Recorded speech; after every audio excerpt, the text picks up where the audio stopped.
Hey, everybody. Colin Plume here. Sorry we jumped in a few minutes late. It's a few technical difficulties, but wanted to welcome everybody here. Colin Plume, CEO of Noble Gold Investments, and a few other companies. And we have my friend, Senior Sales Associate Jake Bell here, aficionado in a lot of things, the markets, loves wine from a certain region in Europe. Hey, maybe we'll get into that. I don't know if we'll have enough Indeed, I time. He do. loves to send bottles of wine back if you go to dinner with him. He's fun. But we're going to get into some serious topics today also, not just red wine from the what's the region that you like your wine from? Tell me again. Where is it? France, Burgundy region, left bank. The left I bank. don't like that right bank The stuff. left bank. That's where you That's like right. it from. That's right. And he's a Yeah, thanks for that yeah, introduction, Colin. absolutely. Also a father and That's a guy that does a lot of things very handy.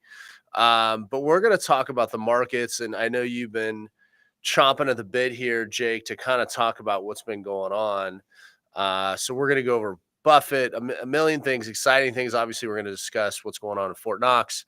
But I'll let you kick it off and kind of talk about what you're seeing out there in the markets and what you think is what's happening out there. Sure.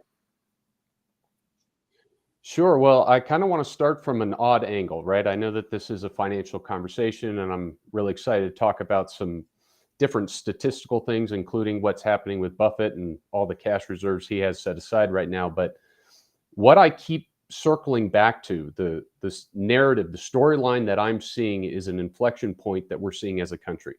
Something that, we hear it all the time. We're in uncharted territory, and we really are.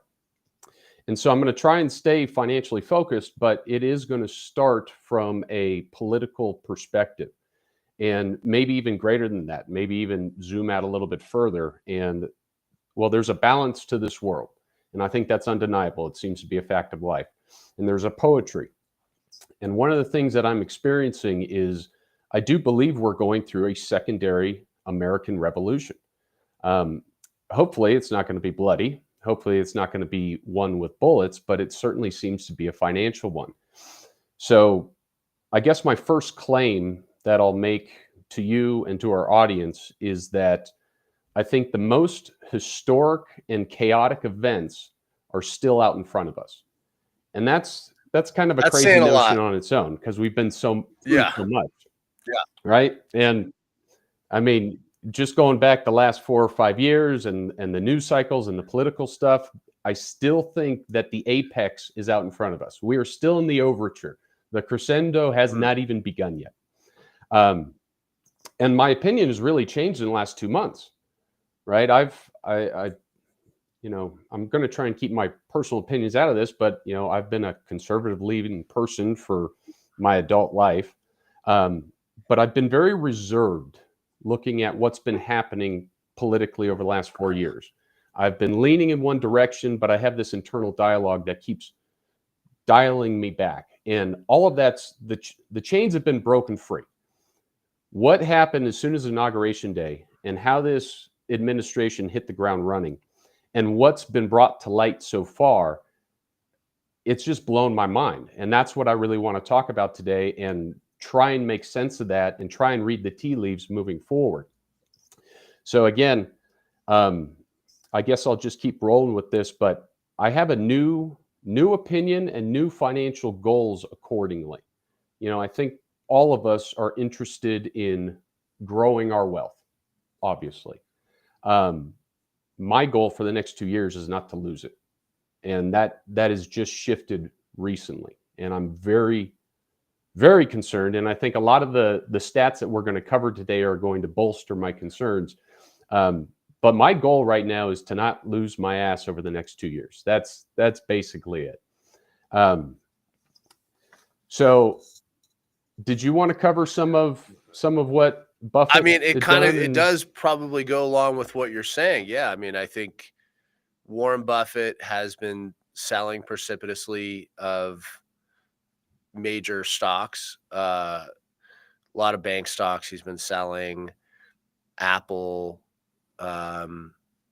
He's been moving into cash and buying treasuries, which maybe you and Warren Buffett are on the same page, because it seems like he's a little afraid of the markets. Was that what you're seeing out? Well, he's obviously not seeing any opportunities. That's kind of a given, right? Because if he thought it was a good time to get in, he would not be sitting Right. on the sidelines. So, and I think it's not too much of a stretch to say that maybe he's even fearful of what's Mhm. going on. Now, he's a conservative financial guy as well, so I think we can leave it at that. But getting back into a grander narrative that I'm seeing, I guess I'll start with DOGE. And for anyone who's had their head in the sand over the last 2 months, DOGE is being headed by the richest man that's ever existed, Elon Musk. A lot of people call him smart. I think he is smart, obviously, but he describes himself as trying to be less stupid. And a lot of people might think of that as splitting hairs, but there's an important distinction between that, and it's one of humility, right? Because he understands that he's just a human being, and he's just trying to be less dumb, make less mistakes. And I think that's sorely needed in our world. It's remarkable that someone who's so successful has that point of view, has that very meek and humble point of view. But anyways, he's leading the DOGE team, which is apparently a bunch of young 20 teenagers, whiz kids who just have the algorithms and the wherewithal to go through our financial government and expose the corruption. And this is what's really been blowing my mind. Leviathan. There's a political commentator, Brett Weinstein, who calls our federal government Leviathan. And I think that is poetically accurate, because it is the sum of our federal government is greater than the sum of its parts, excuse me. And previous attempts to bring it down have only been counterproductive, right? There's been agencies created before for financial responsibility, and they've just become part of the system. And so we have this great big monster that is our federal spending. And DOGE is attacking it. And I think that this battle that I'm going to do my best to explain and articulate is what's going to result into the financial fallout that we're going to experience in the next couple of years, which is, again, why my goal is to simply not lose my ass. Excuse my language, but I think we have an adult I think so audience too. here. And right?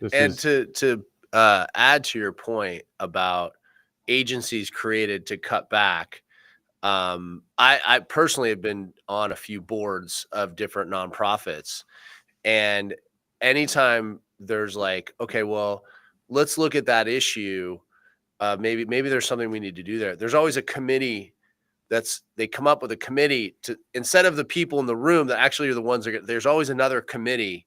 And I think to your earlier point, that's what's happened with the government, is that what happens is they go, you know what, we're spending too much in a certain area. Let's create a committee, and that committee costs money. Instead of just making the necessary cuts, there's a committee, and the committee takes madness. time, and nothing good happens in committee. So anyways, I was going to add to your earlier point, but go on. And and by the time that happens, the issue at hand may be Right. stagnant, and it's constantly intertwining itself further and further into the system. And look, it's not like I ever had a better plan, right? These are difficult things. Audits are very hard to complete, and that's what's so exciting about what DOGE is doing. So what's happened so far is we've just like scraped off some of the callous skin of this Leviathan, right? Nothing major's happened. I mean, well, we're going to get into USAID here in just a moment, and that is a big deal, but it's really small beans from where I see this thing going. So Leviathan is kind of aware of this. I've deemed it the patriotic presence, right? But it's still just kind of a fly on the side. The next step is to kind of shift the Leviathan. And then the step after that is to corner it. And once it is cornered, that's when things are going to get crazy. That's when we are going to have the black swan of black swans. And I don't know what it's going to look like. And again, it could be a combination of all sorts of ugly things, but I think a financial fallout is inevitable. I don't think we can avoid that. And I'll get into that in just a minute here. So, USAID. Before this came out, again, my opinion has changed pretty dramatically in the last 2 months. Before this came out, it was pretty easy for me to assume that there was some waste, some fraud, some corruption built within the government, right? That is just a given for any government. And in my own internal dialogue, I had that at, 30, 40%. And I thought that was rather robust. I thought that was a pretty big number. I thought I was being pretty skeptical. Well, as soon as the USAID curtain was pulled back, that 30, 40% that's not even close. It looks like an 80 to 90%. And that amount of waste, it cannot simply be summed up to incompetence. Incompetence does not Sure. capture it. There has to be an element of corruption, and how much of that is pure corruption, we're going to find out. We're along for the ride. You don't know. I don't know. We all have our assumptions, and I think it's a rather large number that we're going to find out. But we're seeing this play out in front of us. So, and I think a major part of that is obviously going to be kickbacks, and we've heard the president refer to that pretty recently, saying that how is it not a kickback? And I have that exact sentiment. I can't prove it to you. I don't have the a stat line to bring that up and say this much went to kickbacks. We don't know that yet. But anyone who's paying attention, anyone who just who keeps their head up above the water line and is looking around, that's an obvious conclusion. So fortunately, I'm not going to go into the details of what the spending was on. You can find that all over the internet. It's ridiculous. It's absurd. And I'm so glad it's basically been dissolved. It's basically been put back under the State Department. And thank goodness for that, because now it has some legitimate oversight. It was basically acting as its own entity with no oversight, which was just not a good thing. And again, it was a big deal. And it is still a big deal. And it's still playing out. But to give it to some perspective, we're talking about less than 1% of the federal spending. USAID is just a blip on the screen. And DOGE is going to go into the Department of Education. It's going to go into the Federal Reserve. We're going into Fort Knox, which, I don't know exactly when that's happening. It might be tomorrow. I think you're going on with Charlie tomorrow to go talk about that. Yeah, we're going to talk about that. And actually, I've been thinking that I wonder if there's a way. I've been thinking a lot about this, is that maybe I could donate some money and try to get there. Like maybe I have to throw out a ridiculous, because I feel like people won't trust it if it's just government officials, even if it's Elon Musk. Like they need to have regular citizens there for that audit. They need to have a way to make it. I mean, there's a lot of magic in Hollywood, right? I mean, they said they're going to go with cameras, but I think there needs to be independent sources there to be there on that audit. I think that would add more legitimacy to what they're doing. Well, buy me a ticket. I'll go with you. That would be wonderful. And yeah, I do think they're going to live stream it, which, we live in a world of so much misinformation, disinformation, and mass information that when you see something on a screen, it's hard to take it at face value. So I can appreciate your point.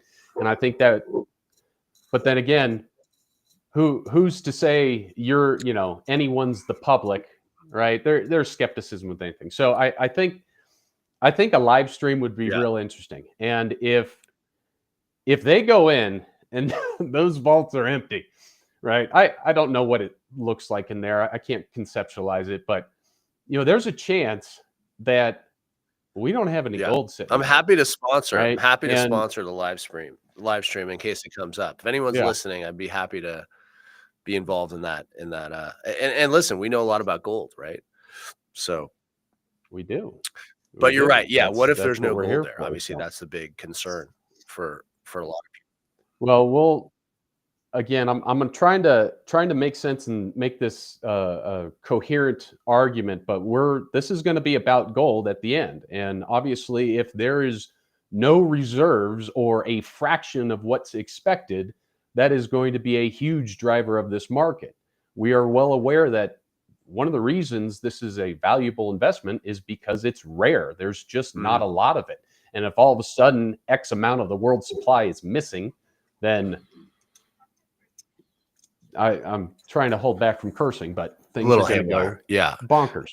I know we gloss over Warren Buffett, but is there anything thoughts there on his continued selling? I mean, I always think about the last time we were in a pretty devastating financial situation in 2009, and he was not bearish on the stock market. I don't know if you remember, but he was one of the cheerleaders and kept saying, there's still a lot of value here. There's still a lot of value. Stay in U.S. stocks. I mean, he went out kind of on the PR tour and really told people to stick it out. I haven't seen that from him now. I'm not seeing that same gusto and exuberance that he had in 2009. And I think to your earlier point, he looks for opportunities, and I just don't think he's seeing any right now.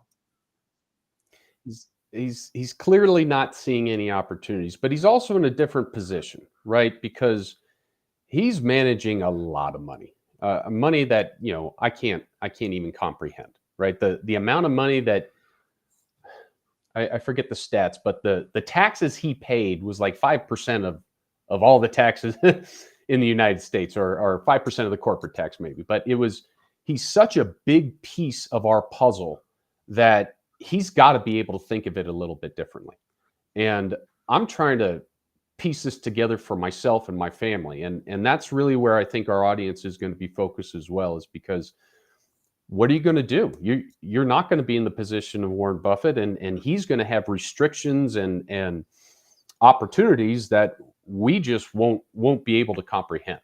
You know, maybe one day I'll be there, hopefully, but I highly doubt it. I mean, that guy's just on a different playing field, right? So, but it is clear that he's not bullish on the stock market, right? That's actions speak louder than words. You don't need to see anything else other than the fact that cash position. That was just, you know, I saw it all over my news feeds, as I'm sure you did. This was only yesterday or 2 days ago that it came out. So,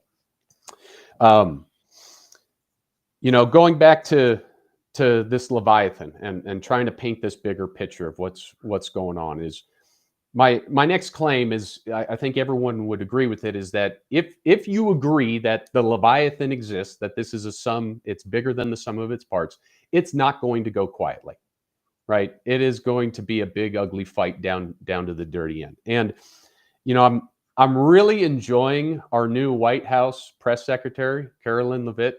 I'm sorry for butchering her name, but I'm a big fan of hers. She seems to be a big upgrade. And she said explicitly in one of the first days on the job is that this administration is going to go line by line through the entire federal budget. And I believe them. I mean, that is an insane task just to state on their own, right? To say it out loud that they're going to go through the entire federal budget line by line, that alone should take years. Now, fortunately, they have algorithms and they have this DOGE team, and they just know how to use computers in a way that we never will. But I do believe them. I think they're going to be able to find so much fraud, so much waste, so much corruption that it's going to have a financial fallout. There is, again, I don't see any other result other than that. And so I've been asking myself and my clients this basic, you know, hypothetical question, and it's, do you believe that there is more corruption in the federal government? Well, yeah, of course.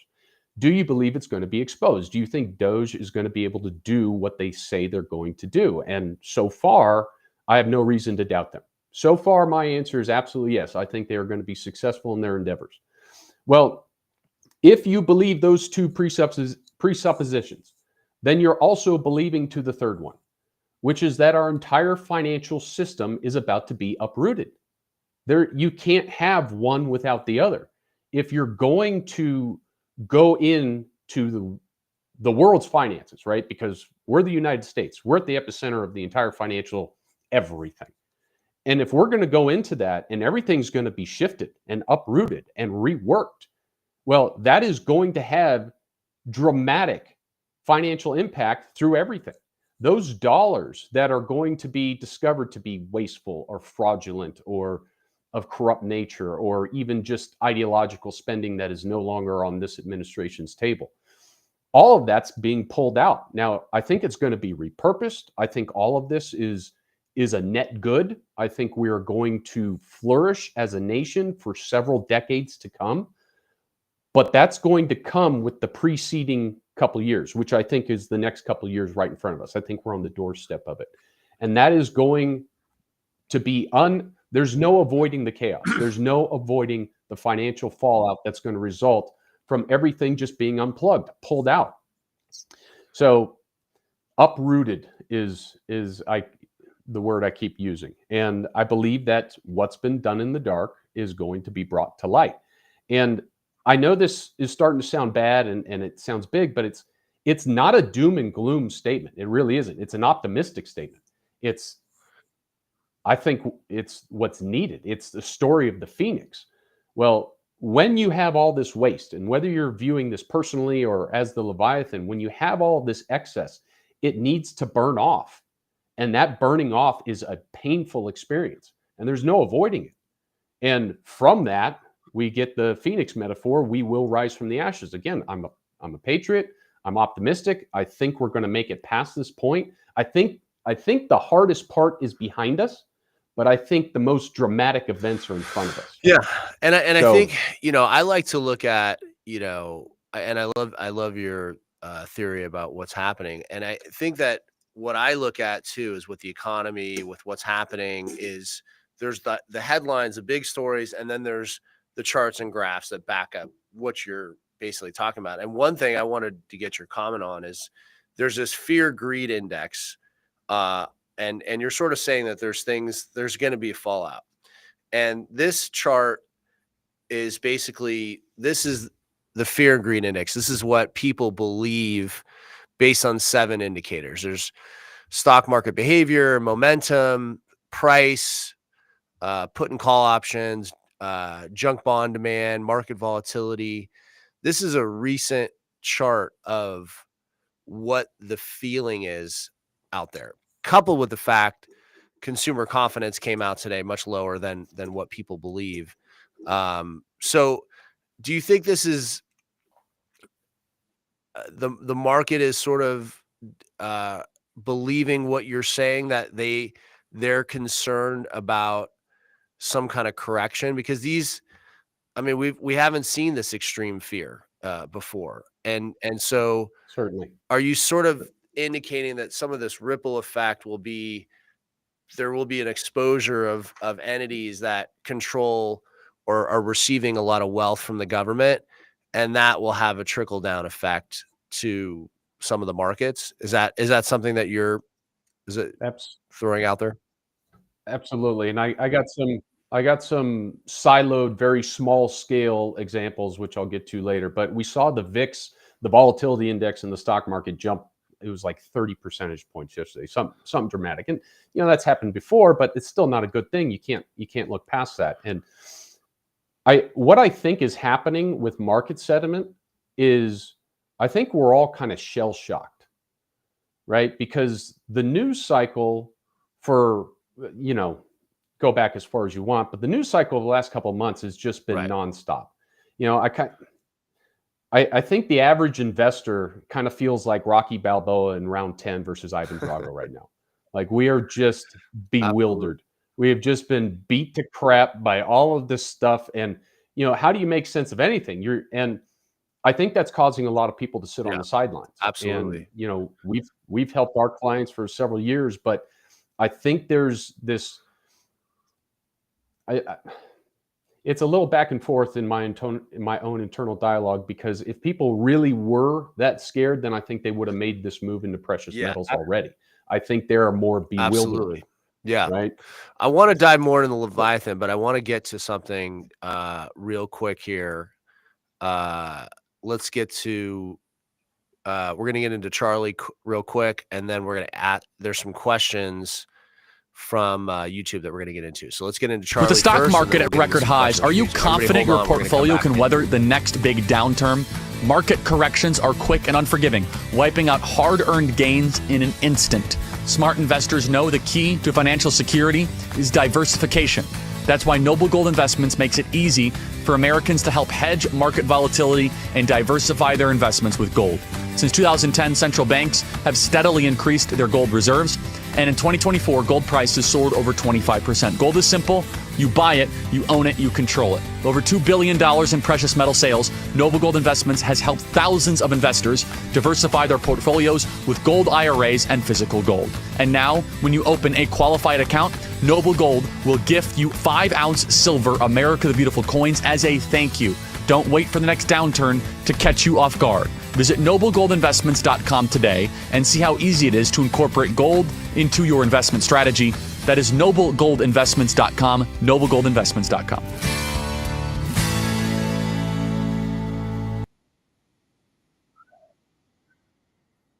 All right, got Jake Bell here, Senior Sales Associate at Noble Gold Investments. We're talking about the Leviathan. We have some big ideas we're trying to break down into some simple terms, but we have a question here, and it's from a question from YouTube. You don't need a minimum wage, you need a minimum income. This is quoting Warren Buffett. Instead of pushing for a higher minimum wage, Buffett champions the earned income tax credit government program that supplements low wages with tax credits.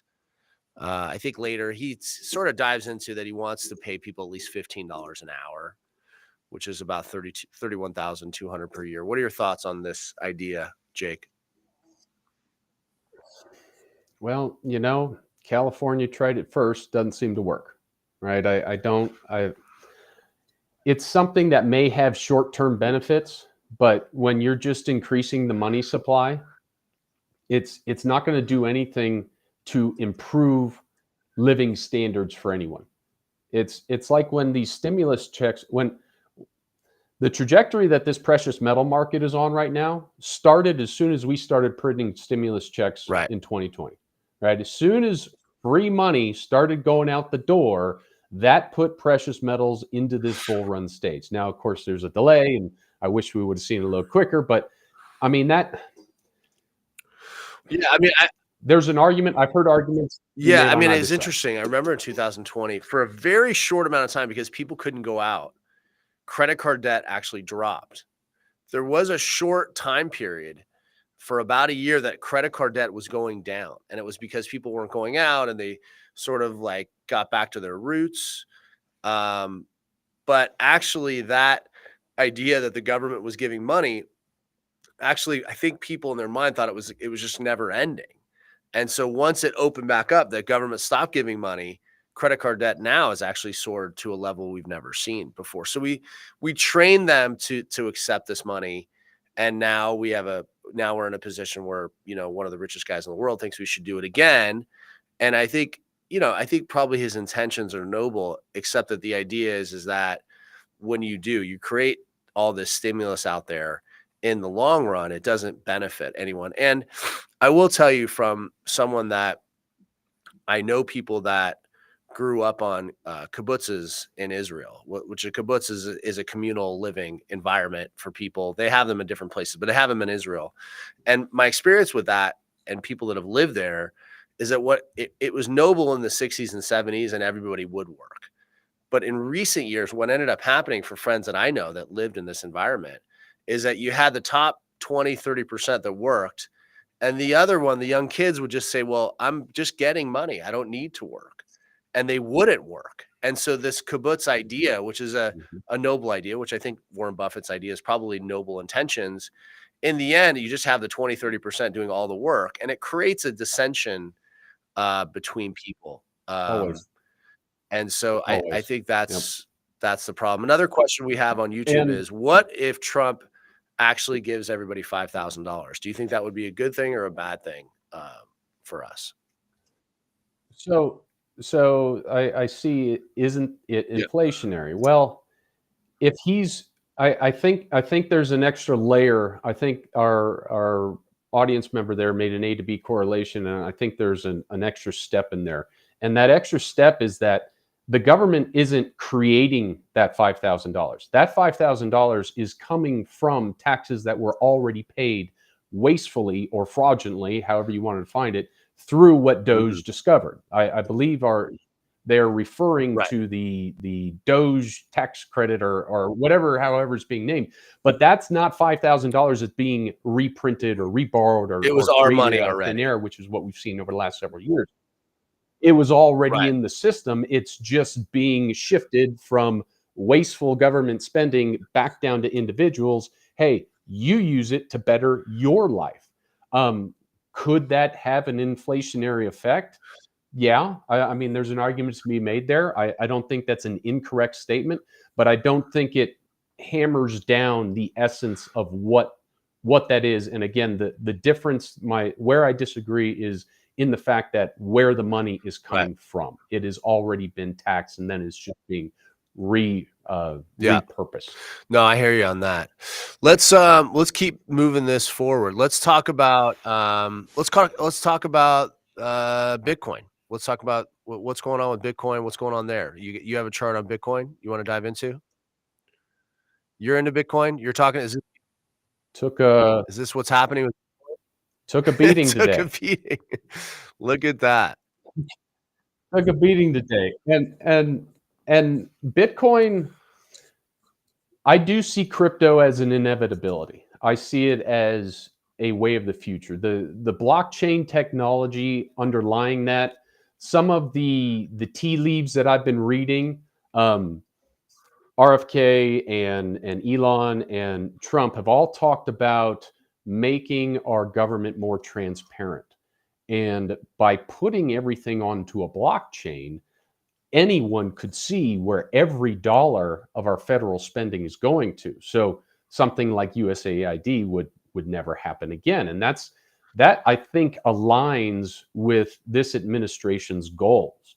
And if that's the case, and again, I think this is several years down the road,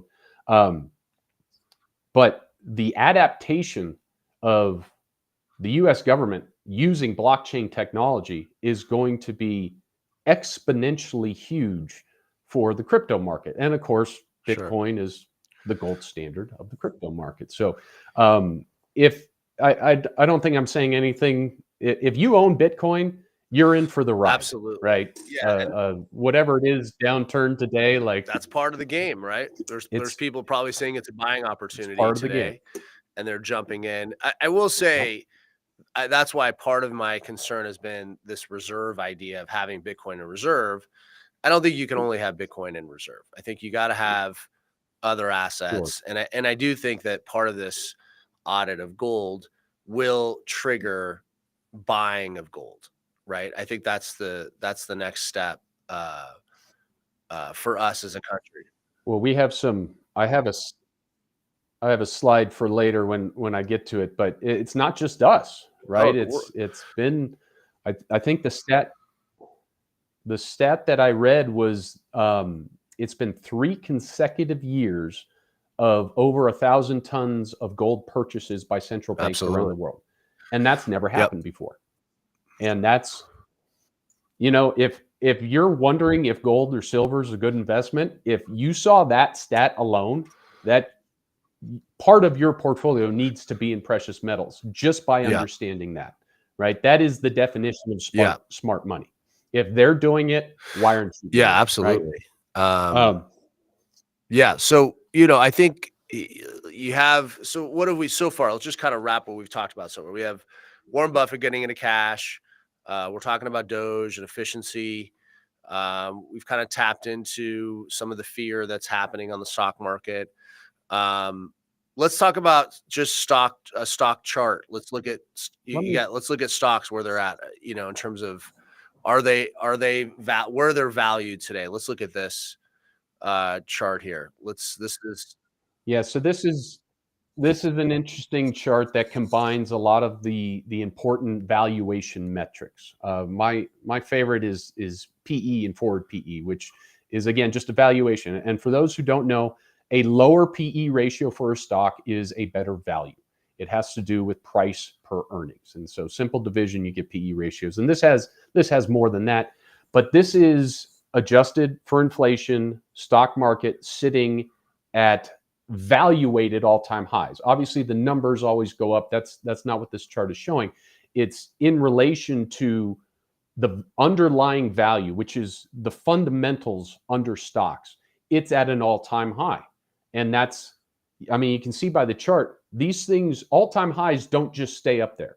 These spike up over years. And if you're in that run, that's where you should be. But once you're at that point, especially if you have an eye on retirement and your risk tolerance is much lower than it was 10 years before, this is something you really need to pay attention to, because the stock market is sitting at all-time highs. And I personally don't think that there is a fundamental framework lying underneath that. I think the last 4 years of stock market growth has been a stretching of what's there. I don't think there's any justification to have this sort of valuation right now. Would you argue that the stock prices are just a reaction to the inflation and not actual bottom line or PE growth? Yes. I think you could kind of say both in the same tongue. It's complicated, right? And it's, the dollar's losing value, so maybe do, that's, people are just continuing to keep money there, and the dollar's just losing value. I mean, it's part of the equation, right? It's part of the equation that. Well, again, if you're an average investor and you don't spend as much time as I do researching stuff and just trying to stay on top of it, if you have a life, if you have a hobby, if you have, wife and kids, and you're just the average investor, well, your whole life you've been in the stock market, and for good reason. Right? If you take the 200 plus year of the stock market's history and you put your finger on a timeline and you go 30 years, it's one of, if not the best investment vehicles that you can have. I mean, that is there. If you have that time frame, the history's proven itself.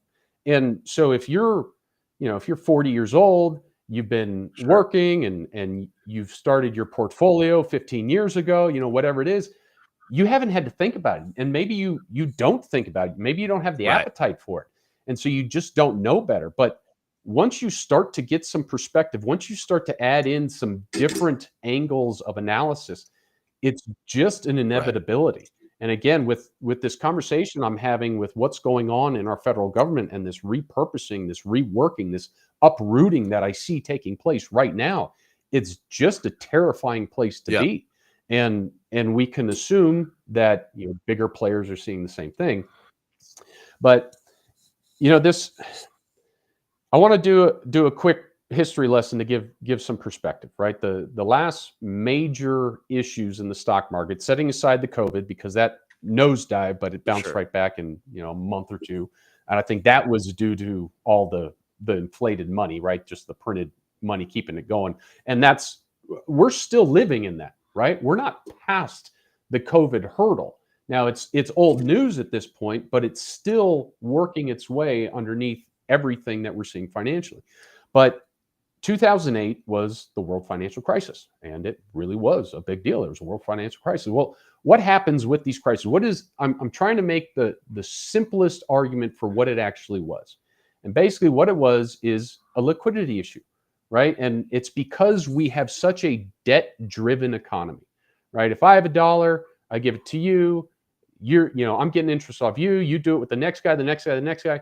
Well, that $1 is going to work for 10 different people, right? And that's great.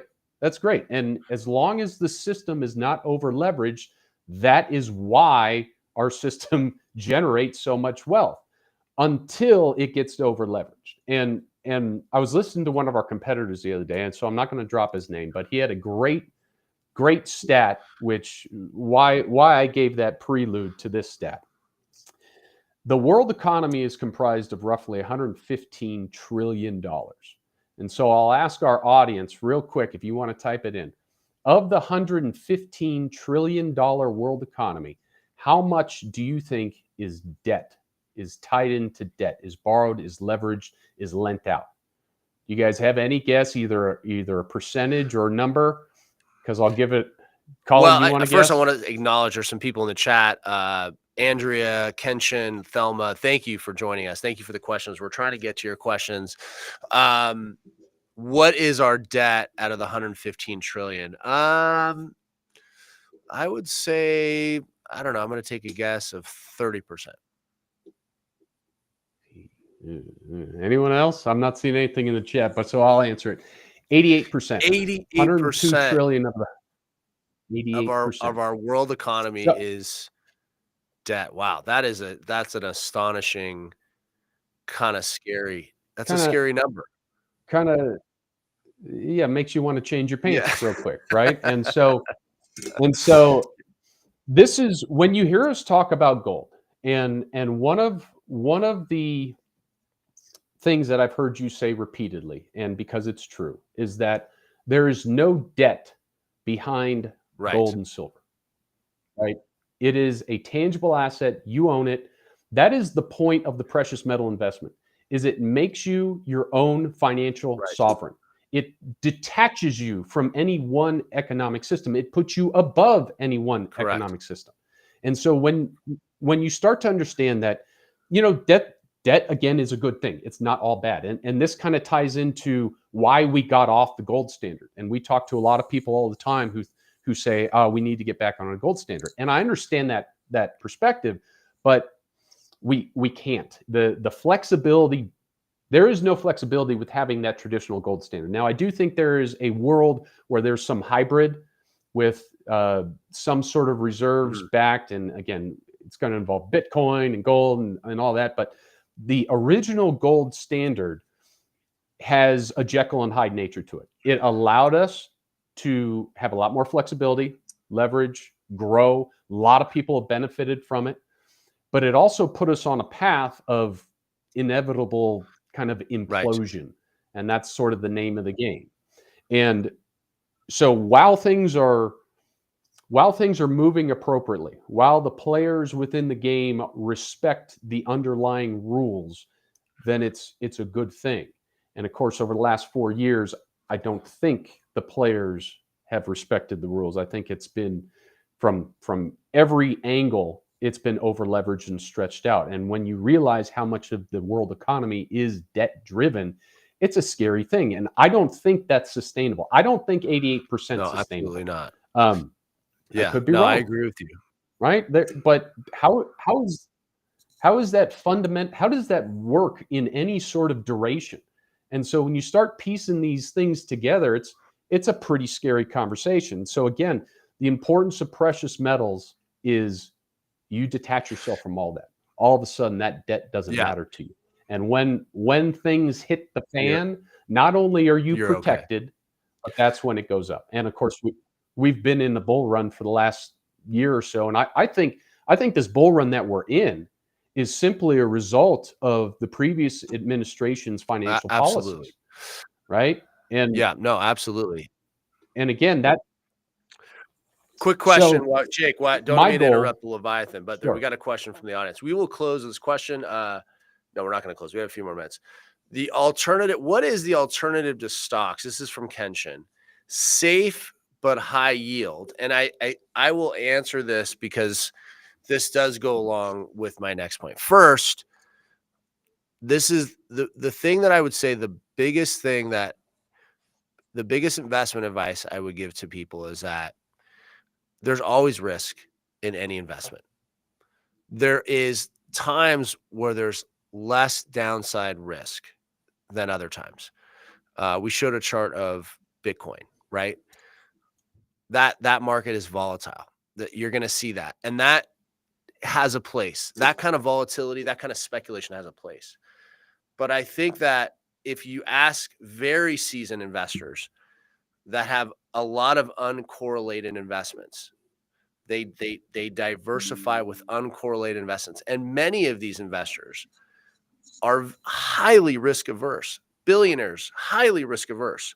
So I always see this is where people want this high yield, and high yield can work, but when you lose an investment, when you lose everything, and a lot of these high yield investments, you can lose everything. And I see it happen all the time. I see investments that I go, wow, this makes no sense, but I'm getting an advertisement for it on TV or on Instagram or somewhere, and it seems exciting.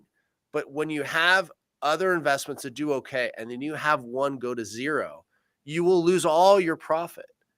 So I think the investment that has the most opportunity, and I'm going to plug my book, is silver.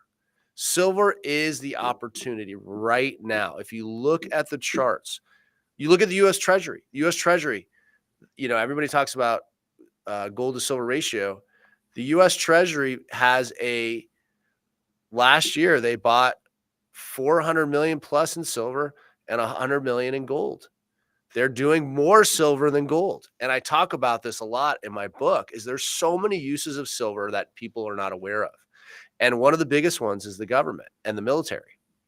The military absolutely needs silver. So I think that's something to keep in mind when you're looking at it, is you have to be careful about this high yield excitement, because I've seen it happen with many situations where people go for this high yield and they lose everything. And then they have these other investments that make 7, 8, 10, 12%. And if they had just had these uncorrelated investments make 7, 8, 10%, and they use compound growth over time, they will make more money than if you make 20% in one thing or potentially lose it all. So you have to really look at it. And the reason I feel comfortable with silver, excited about silver, is just that it's needed in today's society. They need silver. They have to use it in industry. There's so many industries that are growing. Yeah, Go ahead, Jake. there's a fundamental underlaying to that, and I'll add a couple things to that. I mean, my right here, and I guess you guys can see my safe there. Right there, I certainly have more silver allocated than gold for my personal holdings, and a lot of my clients know that. But I wanted to add to Kenshin's question there, and it will depend on a lot of things, and individual circumstances is a great way to answer that question, right? Are you 30 years old and can you withstand a major downturn in the stock market? Or are you 60 years old and you got next year retirement? I spoke with a guy yesterday. He told me he's retiring next year. He's got 70% of his portfolio in stocks. And I was just flabbergasted. I mean, how can you be so far in that direction? And also I just want to So- say, just for the record, we are not financial advisors. This is just our personal opinion, personal belief. We're in the precious metal space, but we do own other assets too. Jake does, I do. So we're not saying put all your eggs in one basket, but we're saying you need to be diversified. You need to own different investments. We own real estate, obviously, so there's different times, and there's different times to be heavier into one thing and be heavier in other things, right? And I think that's what Warren Buffett's saying, right? He's not saying he's not selling all of his stocks. He's selling a good portion because he's waiting for opportunities. So it's just, there's opportunities out there in safe investments, and we're just saying that precious metals right now are seem like a pretty good opportunity. We don't have a ton of time, Jake, here because we're kind of close to the end. I know we have a big topic, and we'll get into it into the next one too. We'll talk about the Leviathan, but is there one last kind of big topic you want to tackle here and get into? I know we have a number of charts that we wanted to go over. Is there something that's kind of top of mind, something that kind of would bring everything home for everybody? Well, the one thing I just wanted to finish off on that last one was my favorite Warren Buffett quote is, when the tide rolls out, you find out who's been swimming naked. And that's a quote parlaying off what you said and having uncorrelated investments. And you're absolutely right. I mean, diversification is the key. And so, but as far as something to bring it all home with, I'll say this. This administration has been mandated by the American public for systemic and radical change. And it's going to do that. And I believe that's what we're going to see. And I will say one final time to our audience that the financial fallout from something that dramatic is going to be massive. You cannot avoid it. And so I'm looking for tangible assets. Absolutely. And I think that, Jake and I are just regular people that just do we're living this, we're breathing it, and the one thing that I always tell people that, if you're going to go to the experts on the things that you want, right? A lot of people say you can buy a gold ETF or you can buy this, but I think in today's day and age, with the price of physical metals, these products, the lowest price for silver coins we've seen in the 16 years that I've been in the business, you can buy the real thing. You don't have to buy a third party. You can own it yourself. And I think that what happened in the London Bullion Exchange is a testament to, there's just times in life that you need to cut out the middleman and really just own stuff and not have a third party, even though it is convenient and there's all these things. But at the end of the day, sometimes just owning it for yourself, having the control, the only way you have the ultimate control is if you buy these assets. So I think it's a great time for people to contact Noble Gold Investments, talk to us, talk to you, Jake. We're in this all day. We own silver, we own gold. This is what we do. And we really focus on bullion, coins, and bars. That's what we focus on. And that, having that vision that we've had together, that just buying bullion has proven so successful for clients. So many of our competitors have been selling these numismatic coins and these funny coins. And it's really, that story is coming to roost. You look at the reviews of some of my biggest competitors and people are saying, oh, I bought gold at $2,000 an ounce. And because XYZ company charged me a massive premium, I didn't profit. Whereas last year, so much profit with our clients that have bought from us over the last few years because they bought the right items and we got it at such a good price. We get unbelievable pricing because of the volume that we've done. So for anyone that's looking to do this, contact Jake, call us, learn about it. We're going to send you free information, and it's going to be a conversation. It should never be a rush. You should talk to someone that you like, get to know them. And that's really the way that we've always done business, is person to person, no AI. And that's, really the most important way that we believe that you should do business in this space. At closing, I do have a comment here that I want to read from someone in the chat. Let me take a look here. The audit has to be simultaneous, not only in Fort Knox, all the gold stores in the US, also the bar numbers and who has title of the bar. I'm sure there's not much gold left, if any. Yeah, I think we're going to be surprised what's there. Also, we know that these bars, many of them were coins that were melted into bars. So I don't know what kind of serial number they're going to have in there. We haven't done it on in 50 years. So the first step is, do we have that much gold? Let's see if we do have it. I hope we do have, serial numbers. And then the bigger question is DOGE be able to go in and see if anybody owns any of that gold, anyone outside of the US, who knows who has title. So these are all the questions to be answered. That being said, regardless of this, I think it's going to be exciting. Jake, wrapping up, any last final thoughts? I really appreciate you coming on. I know you're very busy. Super excited to see what happens with Fort Knox. I am not optimistic. I'll say that. Okay, so, great. Well, I appreciate it. Obviously, anyone watching, you can call Jake at Noble Gold Investments. He'll spend a lot of time with you, educate you on what we do. And, that's going to be, when you call in a Noble Gold, you get a person, and that's your person. So if you like Jake, call him. I hope everyone today found this interesting. And obviously we do this every Tuesday. So anytime, if anybody has any questions, send them into us so we can answer them next time. But otherwise than that, it's Colin Plume, Jake Bell. Thanks everybody for coming in, and we'll see you at the next one. Thanks, guys.